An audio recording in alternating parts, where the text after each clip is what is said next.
जय माता दी। आप सभी का हार्दिक स्वागत है मंत्र महिमा में। आज हम लेकर आए हैं श्री सूक्त का पाठ। यदि आप अपने जीवन में आर्थिक तंगी से परेशान हैं तो नित्य श्री सूक्त का पाठ करें। यदि पाठ करने में असमर्थ हो तो नित्य इसका श्रवण करें एवं माता लक्ष्मी की विशेष कृपा प्राप्ति के लिए गन्ने के रस से माता लक्ष्मी या श्री यंत्र का अभिषेक करें एवं कमलगट्टे से हवन करें, जिससे शीघ्र ही माता लक्ष्मी की कृपा प्राप्त होगी। आइए हम सब मिलकर पाठ प्रारंभ करते हैं। ओम हिरण्यवर्णां हरिणीं सुवर्णां रजतस्रजां चन्द्रां हिरण्यमयीं लक्ष्मीं जातवेदो मावह तां मावह जातवेदो लक्ष्मीं मनपगामिनीं यस्यां हिरण्यं विन्देयं गामस्वं पुरुषानहम्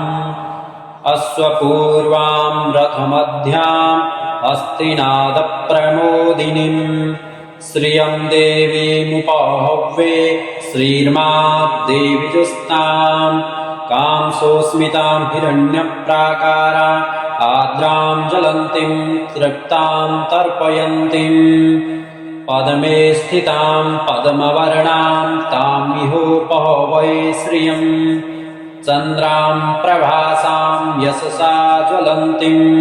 श्रियं लोके देवजुष्टामुदारां तां पद्मनीमीं शरणं प्रपद्ये अलक्ष्मीर्मे नश्यतां त्वां वृणे आदित्यवर्णे तपसोऽधिजातो वनस्पतिस्तव वृक्षोऽथ बिल्वः तस्य फलानि तपसा नुदन्तु या अन्तरायाः बाह्या लक्ष्मीः उपैतु मां देवशकः कीर्तिश्च मणिना सह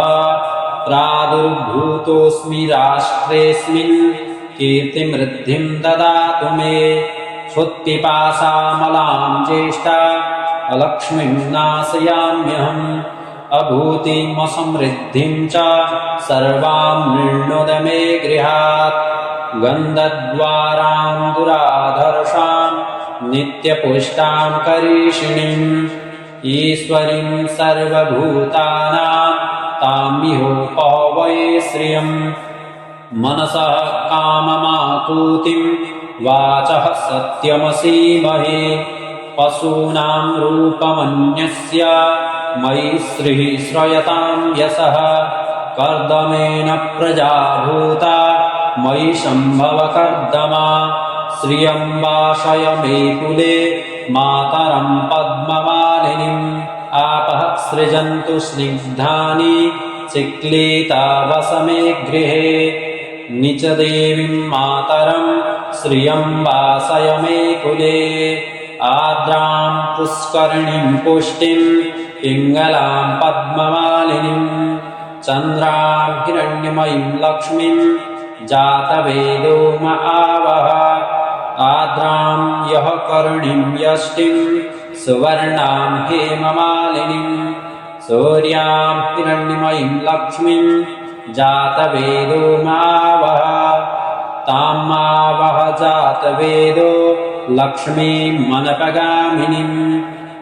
यस्यां हिरण्यं प्रभूतं गावो दास्यो स्वां विन्देयं पुरुषानहम् यः शुचिप्रयतो भूत्वा जुहुयादाज्मन्वहम्